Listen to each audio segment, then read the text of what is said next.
Is the bear market dead? Bear dead now? Bulls running? Is that what we have? For 30 years now, I've tried to get across to people out there that we could give a damn whether we're in a bull market or a bear market. And of course, the S&P has rallied 20% off its lows. So officially, we're in a bull market. We like to put things into perspective here. There's a lot of conflicting information in regards to, again, the economy as a whole, which we've talked about, to what's going to happen moving forward. Today, we had the CPI number, for example, and we'll get into that in a little bit. The last three bear markets, two in the last three bear markets, we had a 20% bounce.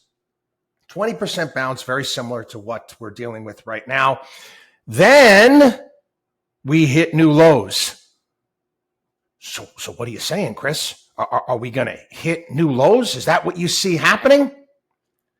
I don't know. I don't. 2008, 2009, great financial crisis. The market rallied some 20% off the bottom, and then went to new lows in 2009. And I think it happened twice, if I'm not mistaken. I mean, Bear Stearns happened, and then it was in the fall of 2008. .com collapsed 25%. The markets rallied off the lows and then went to new lows after that. We were there. We handled all of these things. Again, the recent bull market we have is just, listen, if you actually think that we're out of the woods, you're not, but you're never out of the woods. Do you understand, people? This is the thing that, again, I have such a hard time getting across. There's never going to be a sign out there where all's clear, because things are never all clear. Anything could pop up at any point in time and change the direction of the markets. And you just have to know how to deal with that. That's what we do. This is why we focus on owning high quality companies. When it comes to even bear markets, I was actually reminded of this past week. I was thinking, this my daughter was maybe 2 years old at the time, and I wrote a piece entitled "Don't Feed the Bears." And for whatever reason it may be, my daughter Aspasia was afraid of bears. I don't know why. She didn't like Bear in the Big Blue House. There was a song at nursery school, "We're going on a bear hunt." She was afraid of that. Didn't like bears. Didn't make any sense because she's pretty much not afraid of anything. But anyway, you take a look at the utter futility of timing markets. It makes no sense. You take a look at the opinions that were being battered around when it comes to some of the big name companies when they were down this past fall, and they could fall much further. Sure, they could. But again, I'm not investing for the next couple of months. We don't do that here at Markowski Investments, and nor should you. Nor should you. Stocks make great, fantastic, super long-term investments if you own high-quality companies. Short-term, you might as well flip a coin. That's what we try to get across. But conventional wisdom, if you watch the business networks and what these people are trying to get across to you, is that they know what's going to happen over the short term, and you can profit from it. I remember back in the day, CNBC at 4 o'clock. This was back in mid-2000s, 2005, 6, 7, 8. It's 4 o'clock. Do you know where your money is? Oh, come on.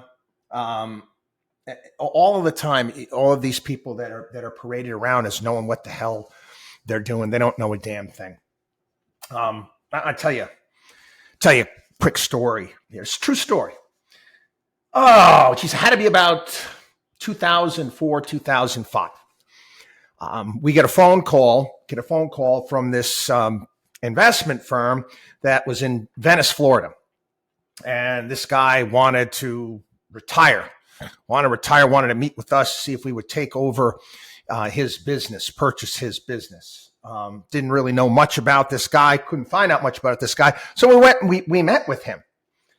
And again, I wasn't really impressed what this guy wanted to do. He wanted us to keep his kids on the payroll that basically didn't do anything. And I'm kind of like laughing on the inside when he's telling us this. But then he proceeds to tell us a story. And again, this is like, all right, can I get the hell out of here right now?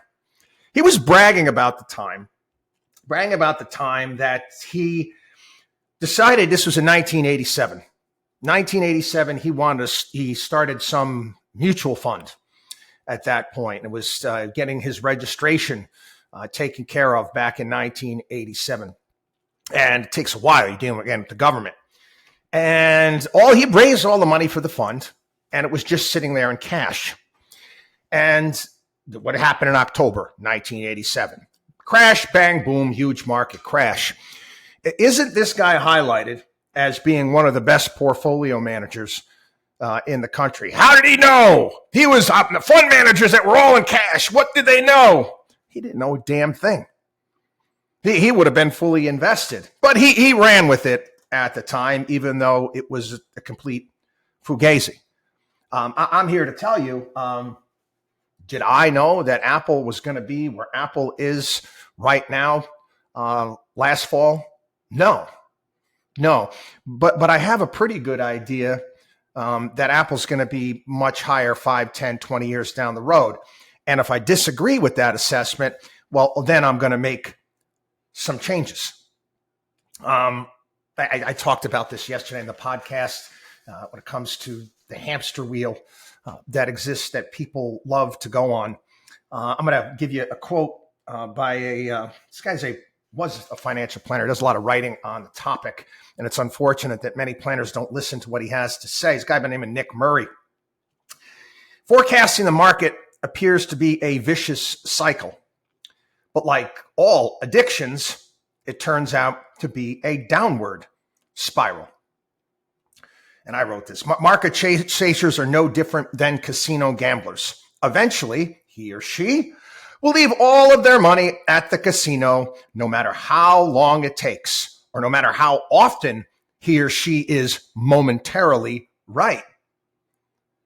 I'm no mathematician, but if one keeps sitting at the blackjack table or keeps pulling the slot lever, that person will be broke, busted, and disgusted. Jonathan Clements, former writer for the Wall Street Journal.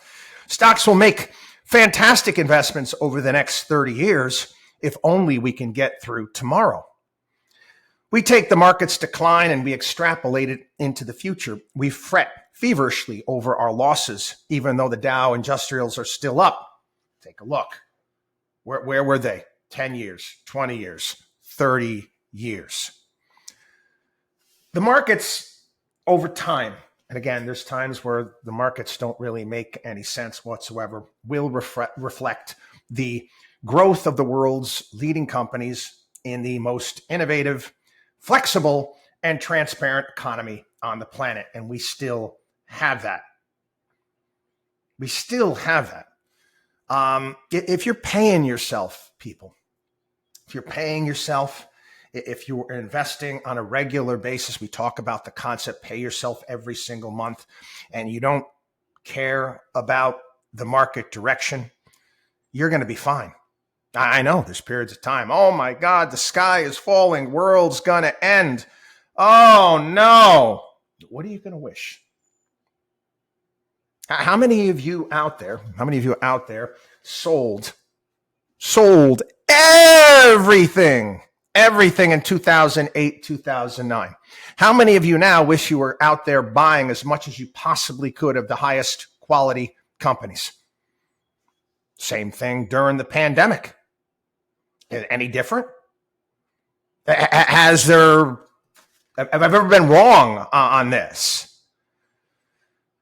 Outperforming the overall markets is something you can do over time, not over the short term. I know the people on TV, they're going to tell you they're capable of doing it over the short term. They're not. I'm not a stock picker. We're not stock pickers at Markowski Investments. We're not mutual fund handicappers. And I'm most certainly not a fortune teller. We're calls financial planners, coaches, I don't know, call us whatever you want. We deal in reality here, and we understand the truth about our profession. I understand fully what we can do for people, but I also understand what our limitations are. There's not a soul alive. They'll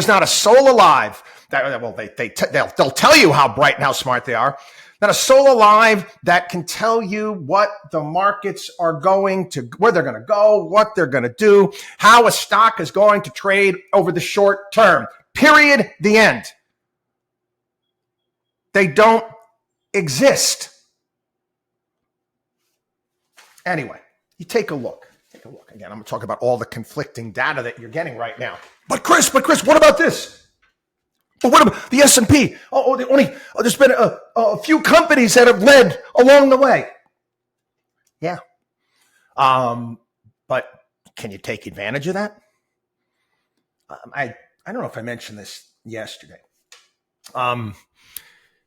If you were to take out the 50 of the highest performing stocks in the S&P 500 during this current bull run, and you were to look at the other 450 S&P stocks, you know what those other 450 S&P stocks, you know what their multiple is right now? 15 times earnings. Cheap. Dirt cheap. Do you think that maybe at some point in time, the multiples will come up on those, which should be traditional 18 times earnings? What do you think that's going to do? You don't think that the breadth of the market will expand? We do. I don't know if it's going to happen over the next month or two, but it's going to happen. It's going to happen, and it's going to improve. More money is going to continue to flow into some of these high flyers, but money is going to flow out and is going to be reallocated in other sectors. Something that we have explained here constantly. The whole idea of cutting and snipping and taking profits and reallocating assets. I mean, I can go over all of this, all the information that I have here, all of the economic data, and I can make an argument. I can make an argument for you. And it's unfortunate that, again, this is people, you can apply this to politics as well. There's a quote from F. Scott Fitzgerald, and I wrote it down because I wanted to get it right. The test of a first-rate intelligence is the ability to hold two opposing ideas in mind at the same time and still retain the ability to function. Okay, I can take everything that I have, all of this data that I have, all this economic data and present it to you, and I could give you a reason why the market's going to go down and a reason why the market's going to go up. So what am I going to do? Am I going to be in Dr. Seuss's The Waiting Place? Waiting for all clear. Oh, there go the clouds. The clouds are never going to go away. There's never a clear picture in regards to where the markets are going to go. I mean, there's times, for example, where I'm able to isolate a company that I know is BS, that I know is ridiculous, or an entire segment of our economy that I'm like, this is ridiculously overvalued. We warned everybody about what was happening with real estate. Back in 2006, we were warning people, stop doing this, stop going out and buying pre-construction condos. This is not going to last. We warned everybody during the dot-com run-up what was going to happen? What was going to happen? There was going to be a fallout. We warned people about Enron and Dynegy and WorldCom. Enron in particular. I'm looking at this company. I said, this is ridiculous. But granted, when I put the column out, when I wrote the column, Understanding Enron, which was 2000, excuse me, right? Wow, showing my age. It was 1999. The stock went much higher. The stock went up, continued to go up until it didn't. And I knew the fundamentals were a mess. And eventually, stocks are going to trade. Companies are going to trade for what they're worth. So again, did I short the company there? No. Why didn't I short the company? Well, again, shorting can be expensive. It can be very expensive if you have to pay interest over a period of time and you got to do margin calls when you're wrong. Oh, sure, you can, when you hit it right, you can make a fortune when the thing collapses. But that's not what we do. If you own quality, yes, sometimes you have to wait. Sometimes it takes time. But again, I say it every single week in, week out on our radio show. Everything in life that has meaning, value, and worth involves work, time, and effort. No exceptions. WatchDog on WallStreet.com.